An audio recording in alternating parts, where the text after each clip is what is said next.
മോഹൻലാലിനെ കേന്ദ്ര കഥാപാത്രമാക്കി operation Java, Saudi വെള്ളയ്ക്ക തുടങ്ങിയ ശ്രദ്ധേയ ചിത്രങ്ങളിലൂടെ മലയാള സിനിമയിൽ തന്റേതായ ഇടം കണ്ടെത്തിയ യുവ സംവിധായകൻ തരുൺ മൂർത്തി സംവിധാന മികവ് തെളിയിച്ച തുടരും ഇപ്പോൾ പ്രേക്ഷക ഹൃദയം കീഴടക്കി ഹൗസ്ഫുള്ളായി ഓടുകയാണ്.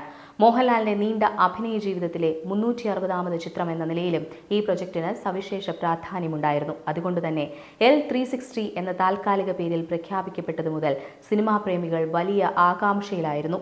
ആകാംക്ഷയുടെ മുൾമുനയിലെത്തിച്ച മറ്റൊരു പ്രധാന ഘടകം മലയാള സിനിമയുടെ എക്കാലത്തെയും പ്രിയപ്പെട്ട താരജോഡികളായ മോഹൻലാലും ശോഭനയും നീണ്ട 15 വർഷത്തെ ഇടവേളയ്ക്ക് ശേഷം വീണ്ടും ഒന്നിക്കുന്നു എന്നതായിരുന്നു.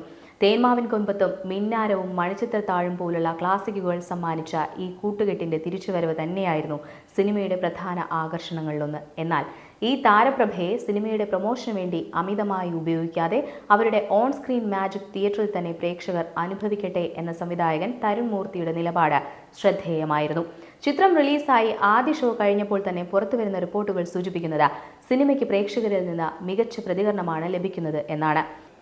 മോഹൻലാൽ ആരാധകരെ പൂർണ്ണമായി തൃപ്തിപ്പെടുത്തുന്ന, അവർ ഏറെ നാളായി കാണാൻ ആഗ്രഹിച്ച ഒരു പ്രകടനവും സിനിമയിൽ സമ്മാനിക്കാൻ തരുൺ മൂർത്തിക്ക് സാധിച്ചു എന്ന വിലയിരുത്തലുകളാണ് സമൂഹ മാധ്യമങ്ങളിൽ നിറയുന്നത്.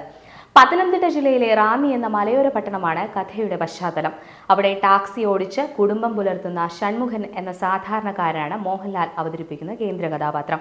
ഭാര്യ ലളിത, അതായത് ശോഭന, മക്കൾ എന്നിവരടങ്ങുന്നതാണ് ഷൺമുഖന്റെ ലോകം.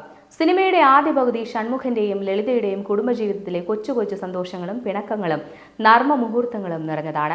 അയൽപക്ക ബന്ധങ്ങളുടെയും സൗഹൃദങ്ങളുടെയും എല്ലാം ഊഷ്മളത തരുൺ മൂർത്തി തനത് ശൈലിയിൽ അവതരിപ്പിക്കുന്നുണ്ട്. എന്നാൽ ഈ ശാന്തമായ ജീവിതത്തിലേക്ക് അപ്രതീക്ഷിതമായ ചില സംഭവങ്ങൾ കടന്നു വരുന്നതോടെ കഥയുടെ ഗതി തന്നെ മാറിമറിയുന്നു.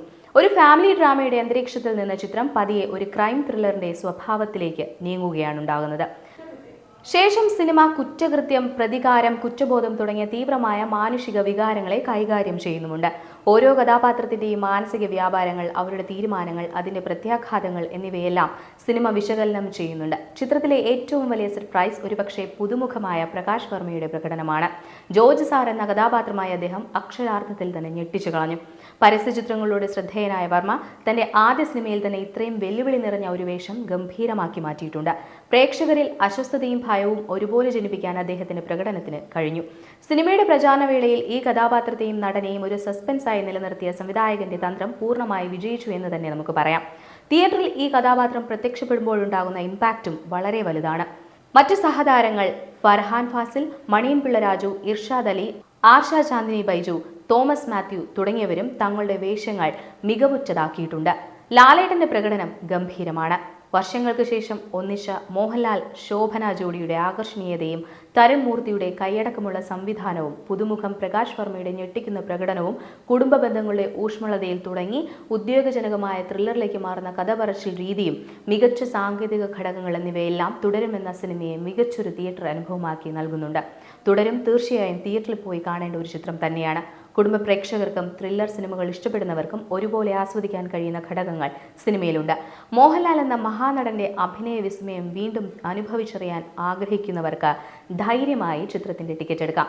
ഇത് ഷൺമുഖന്റെ കഥ മാത്രമല്ല, മോഹൻലാൽ എന്ന പ്രതിഭയുടെ തിരിച്ചുവരവിന്റെ ആഘോഷം കൂടിയാണ്. തുടരും തീർച്ചയായും നിങ്ങളെ നിരാശപ്പെടുത്തില്ല.